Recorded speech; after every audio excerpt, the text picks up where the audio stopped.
जे महाकाल भावानं मग कसे आहे तुम्ही सर्वजण मजेत आहे ना.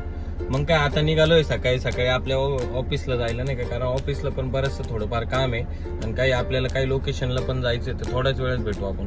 फायनली आपण आपल्या ऑफिसला पोहोचलेलो आहे.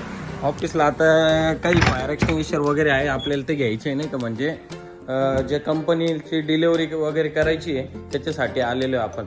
तर थोड्याच वेळात पटापट आपण आता डिलिव्हरीचे जे मटेरियल आहे आपलं ते पटकन आपल्या बसंतीमध्ये लोड करू आणि लगेच भेटू. मग काय आपली बसंती पण आता लोड बीड केली, आता निघू आपण आपल्या प्रवासाला नाही का. मित्रांनो असं वातावरण कुठं बघितलंय कधी? जर हे वातावरण जर तुम्हाला कधी बघायचं असलं ना तर नक्कीच भेट द्या देवळाली कॅम्प मध्ये. काय भावांना तसं तर आपल्याला आहे ना आता हार्डवेअर मध्ये जायचंय, कारण काही स्क्रू वगैरे घ्यायचे, पण सकाळी ना एक पण हार्डवेअर दिसत नाही का ओपन झालेलं. बघतो आता कुठेतरी भेटेलच काही नाही. आपल्याला आहे ना हार्डवेअर ओपन भेटलेलं आहे आणि त्यानंतर आपण आपले खेळ पण घेऊन टाकलेले आहे नाही का. आता लवकरात लवकर आपण आहे ना आपल्या लोकेशनला पोहोचू आणि लगेच भेटू तुम्हाला पण आपण इथं आता IT पार्कला आलो होतो. आपलं इथलं काम पण झालंय ना, आपण इथून काही फायर एक्सटिंग्विशर वगैरे पण घेऊन टाकलेलं आहे नाही का रिफिलसाठी. चला आता पोहोचू नेक्स्ट लोकेशनला आपलं.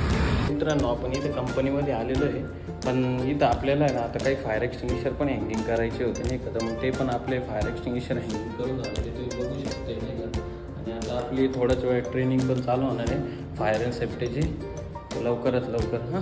चला मित्रांनो बरं असं झालेलं आहे का आपली ट्रेनिंग जी होती आजची ती ट्रेनिंग कॅन्सल होऊन गेलेली आहे नाही का. कंपनीवाले पण बोलते आहे का नेक्स्ट वीकमध्ये घ्यायचं आहे, तर आपण आता निघालो आहे घरच्या प्रवासाला नाही का. तुम्ही बघू शकता आता मी इंडस्ट्री एरियामध्ये आहे बघा. चला मित्रांनो आता निघतो घरी नाही का मी पण. फायनली भावांनो आपण घरी पोहोचलेलो आहे नाही का. आता भेटू मग भावांनो आता उद्याच्या ब्लॉगमध्ये काहीतरी नवीन घेऊ. चला बाय.